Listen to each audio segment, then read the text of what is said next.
I'm talking active aero, active suspension, active exhaust valves, twin turbo, all-wheel drive, all-wheel steer, anything you can possibly imagine. If you're anything like me and you value skill over the ability to just go out and buy something, you don't need to buy your dream car.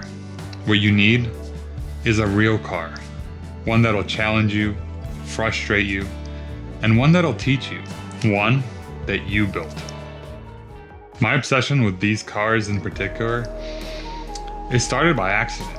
I was just working on a customer's 3000 GT. It was a 94 and I was doing a timing job on that thing.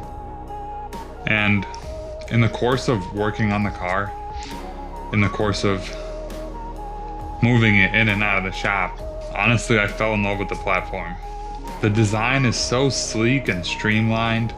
The interior could be one of the best 90s interiors that I've ever seen.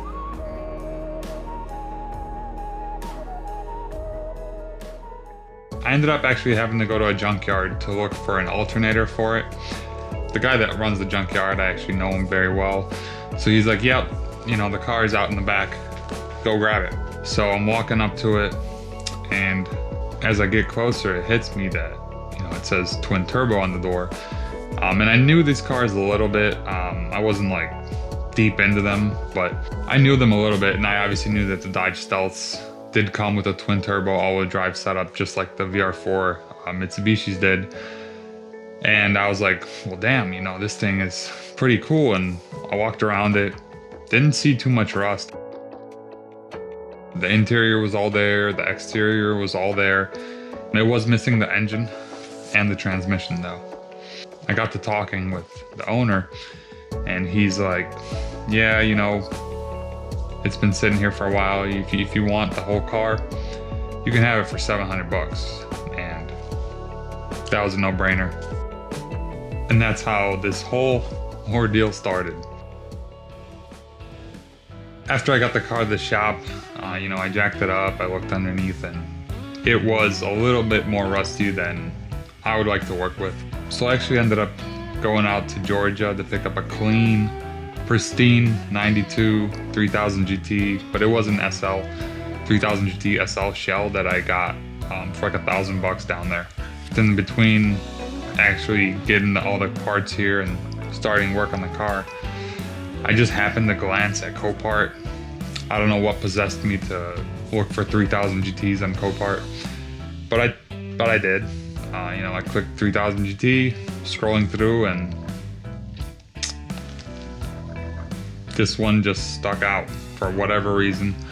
It just said 3000 GT. It didn't say anything about, GTO, twin turbo, nothing like that. And so, I was just looking at it closer and closer, and I realized, shit, this thing's right-hand drive. And I was looking at it, I was like, it does have the JDM taillights. I looked up the Japanese VINs or chassis numbers, and from what I could tell, it should have been a twin turbo car. So I took the risk, and it paid off. When it came in and I popped the hood, I realized, damn, this thing is mangled. It was destroyed. The frame rail was gone. The transmission was smashed. The front turbo was destroyed.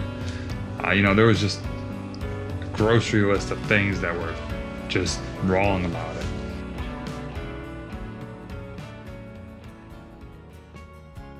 I stripped it, I straightened it, and I stitched it back together. Sometimes with doubt creeping up and trying to overthrow the whole project. But deep down I knew that I did have the skills necessary to get this thing running and driving again.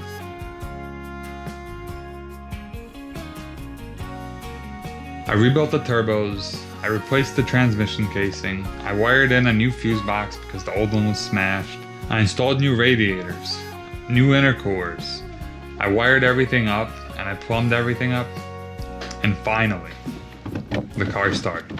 So we're in neutral.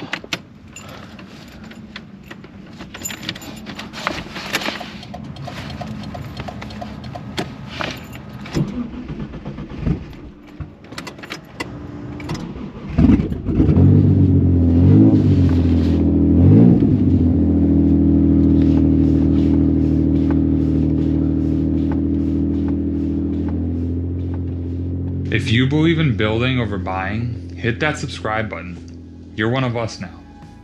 This thing has got bolts and nuts everywhere. So there's a bolt nut here, bolt nut here, bolt nut here, bolt nut here, and a bolt and a nut here, which basically means that no matter how hard you smash the front of it in, this gap is not going to change.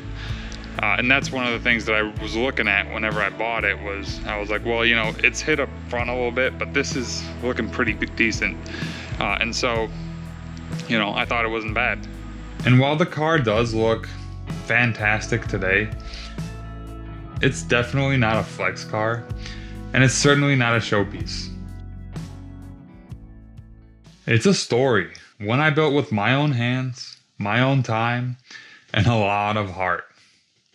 And I wouldn't trade that for anything in the world. So what's your GTO?